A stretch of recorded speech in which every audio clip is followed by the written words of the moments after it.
Ciro Gomes, muito obrigado por ter aceito o meu convite. Acabou a campanha, começa uma nova fase do Brasil, né? Você que já tem tanta experiência, foi deputado estadual, deputado federal, prefeito, governador, ministro 2 vezes, 3 campanhas presidenciais. Essa foi a campanha mais insólita que você participou? Foi, sem dúvida nenhuma, a campanha mais estranha pelo resultado. A minha geração acostumou-se a ver a democracia evoluir sempre, a nossa geração, né? Então, desta feita, aparentemente, o Brasil resolveu dar um gigantesco passo para trás, e um passo para trás na direção de um grande ponto de interrogação. Então, você falou da experiência. Normalmente, as nações escolhem para dirigi-las os mais experientes. Nós escolhemos uma pessoa que nunca administrou nenhum pequeno negócio particular. E demora para dominar a máquina pública, né? Demora profundamente. Às vezes é um tempo tão crítico que passa e você veja, o Paulo Guedes, por exemplo, nunca teve nenhuma vivência no serviço público. Nunca, nenhuma vivência. Em 9 dias, eu estava contando agora, declarações absolutamente ociosas, desnecessárias, que não estão... Às vezes você tem momentos que você dá declarações no meio de um contexto em que você está afirmando um conjunto de estratégias ou de valores e tal, mas não, abrimos 3 gravíssimos conflitos potenciais por nada. Um conflito desnecessário com o Mercosul, uma declaração boba, um conflito desnecessário, o Brasil tomou um editorial do jornal informal do governo chinês, que é nada mais nada menos do que, são nada mais nada menos do que o primeiro e o terceiro parceiros comerciais do Brasil, e uma declaração boba de transferência da capital, da Embaixada Brasileira de Tel Aviv para Jerusalém, nos leva para dentro de um contexto onde o Brasil nunca teve problema. Né? A Assembleia das Nações Unidas, que homologou o Estado de Israel, foi presidida por um brasileiro, Oswaldo Aranha, e os árabes... Agora está me parecendo que o Bolsonaro sabe voltar para trás também, né? Assim, eu tenho uma atitude diferente de uma certa oposição que nós nos acostumamos nos últimos anos no Brasil. Eu acho que os rituais da democracia têm um valor muito grande. Portanto, se eu pedir ao povo, né, o privilégio, a honra de servir ao Brasil como seu presidente, e o povo a quem eu pedi que me elegesse, elegeu o outro, o que me cabe é aplaudir, é reconhecer, é desejar boa sorte. Porque aliás, você fez isso. Eu fiz isso. Eu fiz isso muito chocado com o que o candidato do PT fez, né, que fez uma declaração formal, não desejou boa sorte, não cumprimentou. Isso tudo é muito ruim para o ritual democrático. Agora, e o PT nunca mais? Se eu puder, eu não quero mais fazer campanha com o PT.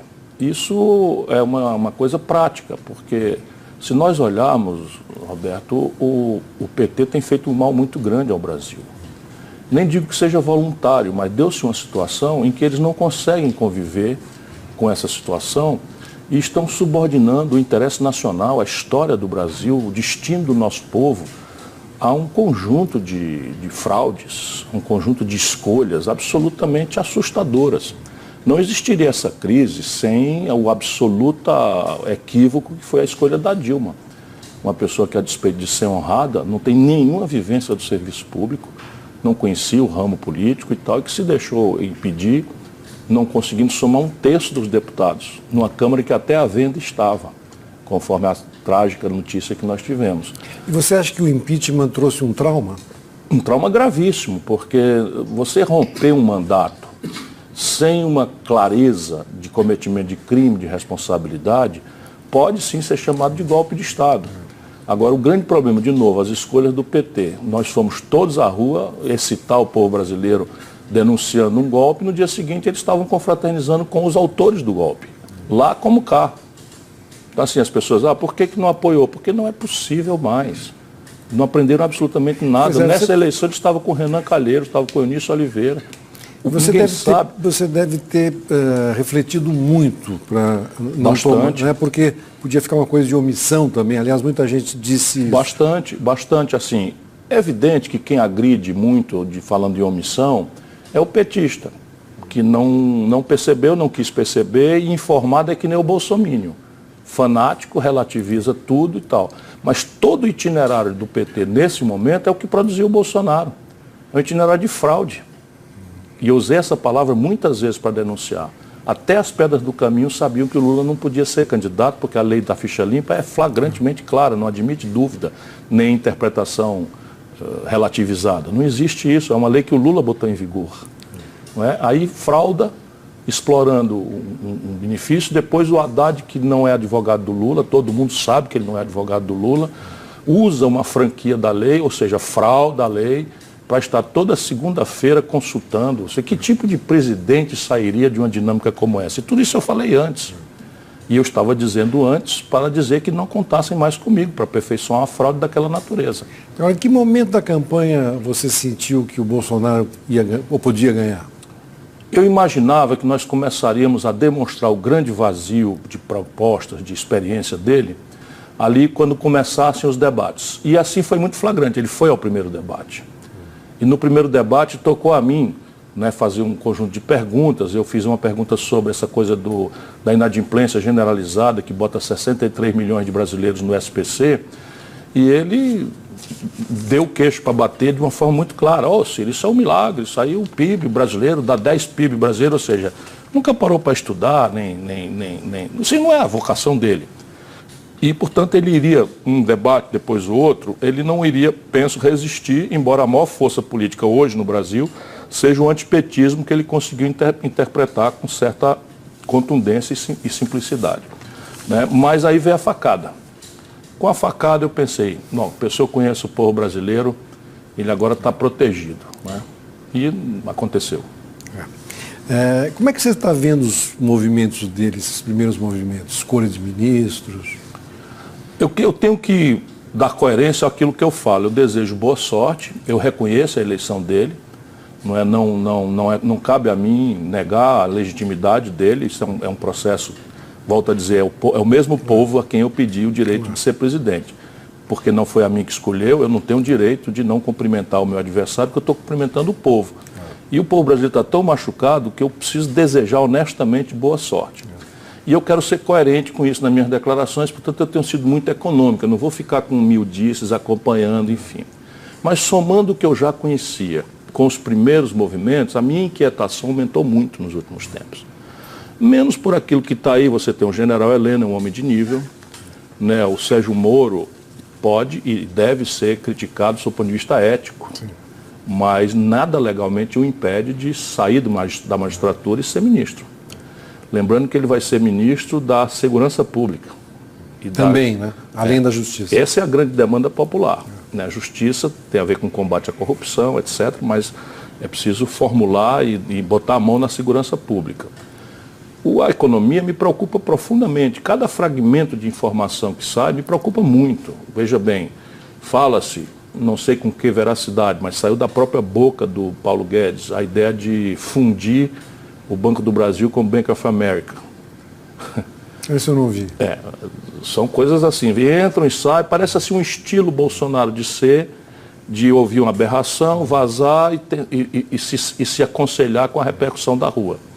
Então, enfim, eu acho que ele tem direito de desenhar o governo dele, tem direito de escolher as pessoas que ele quiser, e a mim cabe vigiar, fazer uma oposição vigilante, baseada... Crítica, mas não oposição por oposição. Eu não faria jamais isso, porque ele é um piloto de um avião onde estamos todos nós dentro, de passageiros, né? E ele precisa acertar. O Brasil está machucado, muito machucado.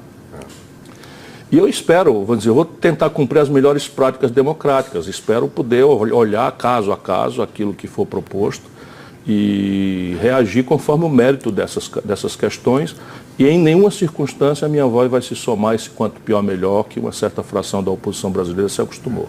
Pois é, no Congresso, o seu partido e alguns outros de esquerda somam mais ou menos 80 deputados, com o PT talvez 140, 150. Pelo jeito vocês querem fazer um bloco, na conversa com a Marina eu entendi isso, um bloco de vocês, né? Fora o PT. Como se dará isso? O objetivo não é excluir o PT. Sim. O objetivo é oferecer ao Brasil uma oposição com essa característica. Uma oposição democrática, que aposte, né, no rito da democracia e, portanto, o que nos une são três grandes movimentos. O primeiro, para encerrar essa crônica terrorista que o PT eleitoralmente introduziu no debate, no segundo turno, confundindo a eleição do PT com democracia. O PT é o zero e vezeiro nisso. A democracia brasileira até aqui está absolutamente intocada. Que todo mundo fique em paz e tranquilo, a democracia brasileira até aqui está intocada. Mas como houve esse terror, nossa tarefa será organizar um movimento que garanta vamos dizer, a saúde da institucionalidade democrática contra qualquer tipo de avanço. A segunda é a questão da proteção do interesse nacional. E o terceiro, a proteção dos interesses dos mais pobres no Brasil, que são aqueles que estão pagando a conta mais amargamente. E o PT, por exemplo, já foi para a justiça tentar impedir a posse do Sérgio Moro, judicializando a política, fazendo aquilo que eles denunciam pesadamente quando os outros fazem. E eu tenho uma memória implacável, o Lula quis ser ministro da Dilma. Uma aberração que eu nunca tinha visto na minha já longeva vida pública, e um ministro do Supremo, de forma aberrante, deu uma liminar proibindo. Numa data é bom lembrar que o Lula não era sequer réu. E eles fazem a mesma coisa, eles denunciam quando os outros fazem com ele, como fizeram o impeachment do Fernando Henrique 50 vezes. Agora, Ciro, você sempre teve uma relação muito próxima com o Lula. Você está magoado ainda? A mágoa não é sentimento que caiba na política, né? Eu estou decidido a enfrentar. Estou decidido a enfrentar porque enquanto eles obrigavam a todo mundo progressista a uma dicotomia, eles ou nós, eu tenho que ter humildade que eu não pertenço a nós e não a eles, né? Então não sempre foi de meu agrado, só aceitei ser ministro no primeiro governo do Lula, todas as contradições que eu vi eu denunciei, me afastei, mas eram nós ou eles. E a gente na política é também aquilo que nega. Agora não tem mais cabimento, nenhum cabimento. O que o Lula tem feito ao Brasil é um preço que o país não aguenta mais pagar. O que você mais aprendeu nesses 30 anos de política em relação ao ser humano? O ser humano a humanidade é vária, dizia meu pai, e eu que recebi essa preciosa lição, aprendi na parte. A política revela os extremos da alma humana, não é? A extrema vileza, que é vamos dizer, mais conhecida do nosso povo, e a extrema nobreza, que nem sempre tem o devido destaque. Cabe a quem consegue passar a vida sendo respeitado, como eu tenho esse privilégio, são quase 39 anos de vida, nunca respondi por nenhum mal feito, onde eu ando no Brasil sou acatado, respeitado, cabe se fazer acompanhar ou procurar acompanhar essa extrema nobreza e repudiar a extrema vileza, mesmo em momentos em que a extrema vileza manda, não é?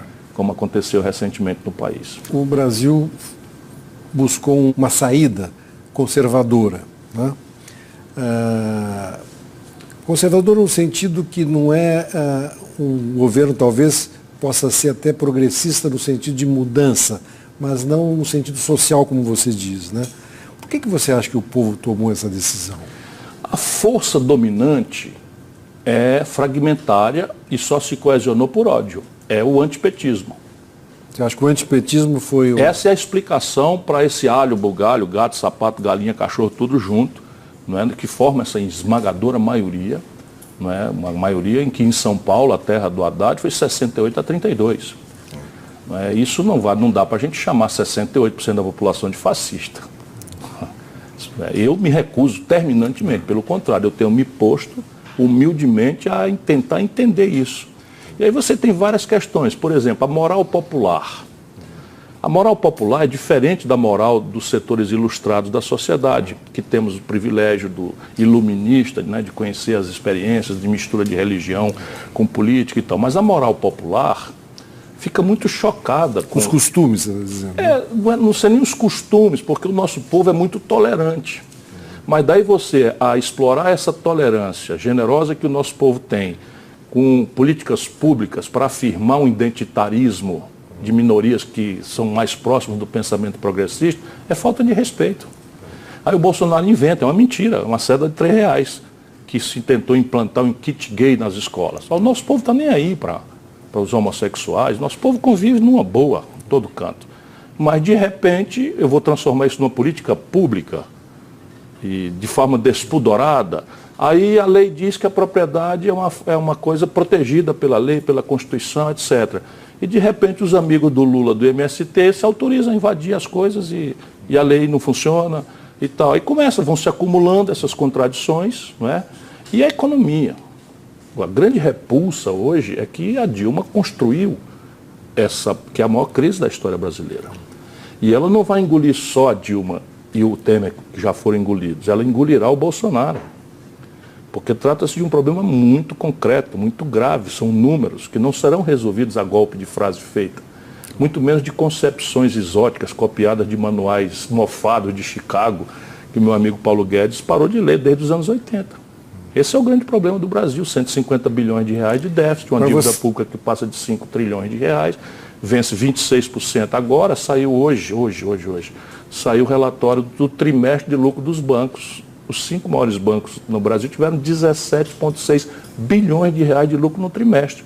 Comércio quebrando, 220 mil lojas fecharam no Brasil, a indústria agonizante, 13 mil indústrias fecharam nos últimos 3 anos no Brasil, a sociedade brasileira desempregada à conta de milhões de pessoas, 13 milhões e 700 mil pessoas, 63 milhões com nome sujo no SPC e os bancos com esse lucro exorbitante. Então você acha que essa lua de mel tem tempo para acabar? Sim, é natural que todo mundo tenha uma certa boa vontade e nós temos que respeitar isso. Volto a dizer, é a figura do avião. Ele é o piloto escolhido para nos dirigir nessa travessia tormentosa em que se encontra o caminho do Brasil. Mas ele terá um certo êxito nesses juízos morais, né? Afrouxar a legislação de controle de arma, para dar uma resposta tosca, completamente equivocada à violência impune que assusta o povo brasileiro. Redução da maioridade penal, talvez, de novo, numa direção de simplificar coisas que são muito mais complexas, ele terá uma longevidade um pouco maior. Mas na economia, ou acerta a mão na entrada, ou 6 meses depois ele estará sendo cobrado de uma forma muito azeda. E ainda não falamos da questão internacional, né? Se a China, resolve transformar aquela ameaça do editorial num gesto prático, que para eles é um arranhãozinho de nada. Eles estão numa confrontação bilateral com os americanos, numa plataforma de comércio de trilhões de dólares. Conosco são dezenas de bilhões. Mas para o Brasil isso é mortal. Dado que nós já temos um fluxo negativo nas nossas contas com o estrangeiro, a parte comercial resolve quando o câmbio fica favorável e tal. Depois o Mercosul, quando a gente devia aprofundar o Mercosul e fazer talvez um OPEP dos alimentos, que Brasil e Argentina, com Uruguai e Paraguai juntos, sinalizando para Nova Zelândia, para a Austrália, nós podíamos fazer um OPEP dos alimentos, e o alimento é muito mais relevante do que petróleo. E isso tudo está sendo jogado na lata do lixo, assim, de forma muito descuidada. É evidente que daqui a pouco ele vai ver essas repercussões, ele de burro não tem nada, ele vai ver, tem que já rapidamente chamar alguém do Itamaraty, qualquer um que ele chamar do Itamaraty, com a formação do Rio Branco, vai nos prevenir dessas loucuras toscas que nós assistimos. Hoje o Laffer já falou, o Celso Laffer já falou que devemos aproximar o Brasil de uma coisa com Israel, não sei bem qual é a motivação dessa coisa, mas em nenhuma hipótese o Celso Laffer, o Brasil deveria transferir a capital de Tel Aviv para Jerusalém. Por quê? Porque a retaliação é instantânea. A retaliação comercial é um embargo a carnes brasileiras, que é uma das razões pelas quais a gente tem superávit comercial com os árabes, e o outro problema é trazer para a fronteira brasileira o conflito e as suas linguagens de terror, por exemplo. Você tem muita desconfiança dessa política liberal econômica? A grande questão é que o mundo é cruel. Claro que o liberalismo exerce um certo fascínio entre as elites, porque nós todos conhecemos as perversões de um Estado podre, corrupto, ineficiente, balofo, e o liberalismo propõe uma coisa muito simplória. Vamos reduzir isso a uma dimensão mínima, vamos demitir isso da economia, deixar que a iniciativa privada faz.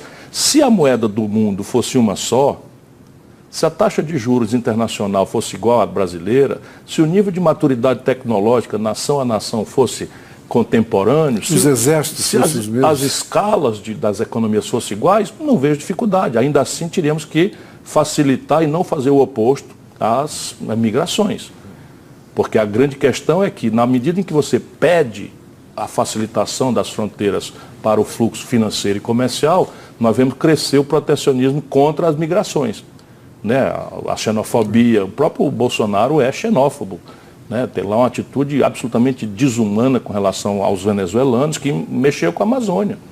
Os amazônidas votaram em massa no Bolsonaro, parte disso porque ele denuncia o ambientalismo, de novo, o ambientalismo descuidado do senso médio.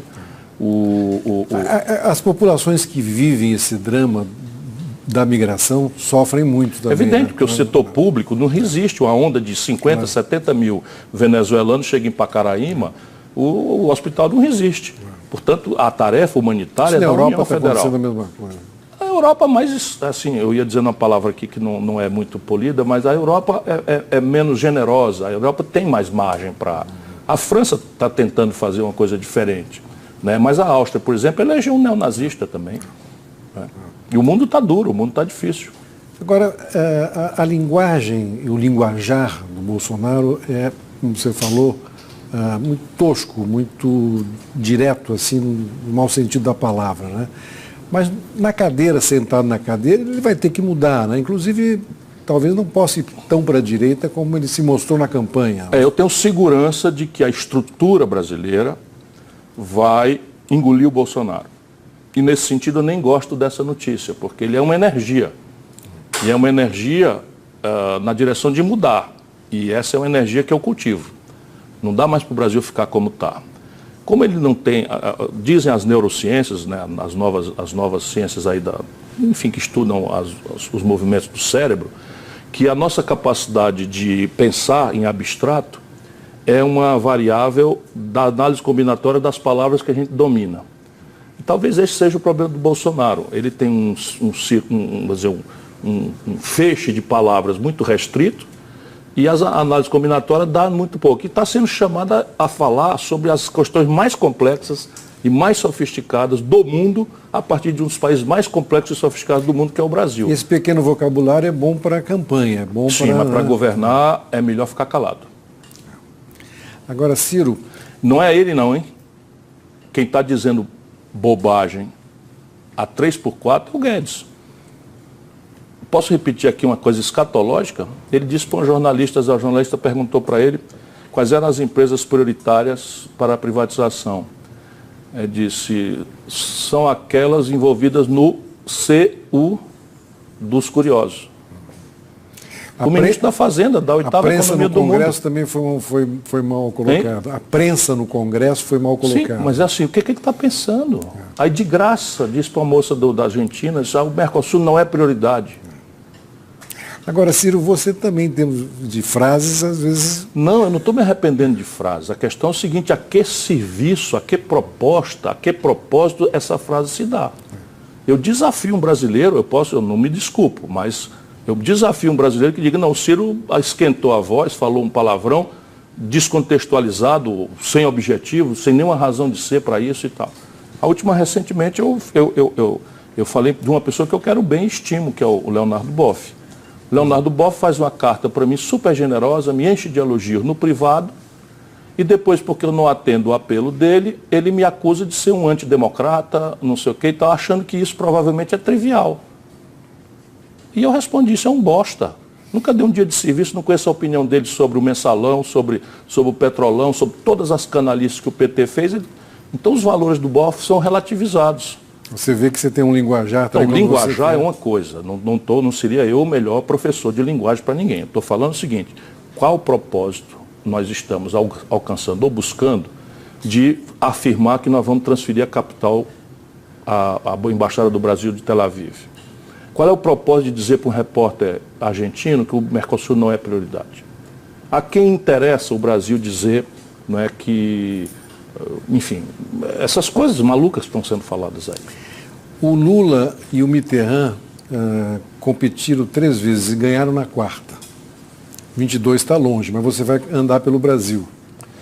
Com a experiência que eu tenho, o que eu posso prometer, e isso eu prometo ao povo brasileiro, é que eu vou seguir lutando com a mesma energia. Não vai se aposentar? Não, eu vou seguir lutando com a mesma energia. Eu disse porque eu disse assim, e muito mais porque eu não acreditava. Eu disse, se o Bolsonaro ganhar a eleição, eu vou cumprimentá-lo, desejar boa sorte e saio da política. E vai chorar? Chorar. Chorou? Chorar eu chorei. Chorar eu chorei. Menos por mim e mais por aquilo que eu vi mesmo acontecer, os riscos que o país está passando, né? Isso tudo me machuca muito. Eu estou com muita apreensão. Não essa fascistoide que quer negar legitimidade a ele, mas porque o problema do Brasil é muito grave. E infelizmente nós estamos aí armados e eu vou tentar desarmar isso, em que o presidente é eleito, no dia seguinte a oposição quer destruir. Quer dizer, então o teu norte agora vai ser andar pelo Brasil, conversar com as pessoas, procurar unir o que puder da oposição e fazer uma oposição crítica. Eu vou fazer mais do que isso. Nós temos bancadas no Senado, na Câmara, o Lupe é um belo de um dirigente partidário. A minha tarefa mais empolgante vai ser mexer com a juventude, que veio em massa na minha direção e veio procurando uma referência. E isso talvez seja o meu legado. Nem todos os brasileiros que quiseram foram presidentes da República. E eu não estaria em má companhia, não. O Covas não foi, o Brizola não foi, dizem o Rui Barbosa não foi. É destino. É destino. Não é? E alguns que foram presidente, talvez eu não quisesse o seu destino. O Lula está na cadeia, a Dilma no ostracismo, perdeu a eleição para o Senado, o Collor passou pelo que passou. Enfim, eu quero muito ser presidente do Brasil, mas eu não faço disso meu propósito de vida, não. Eu hoje estou entusiasmado em organizar o movimento. Muito obrigado, Ciro Obrigado Gomes. a você. Obrigado.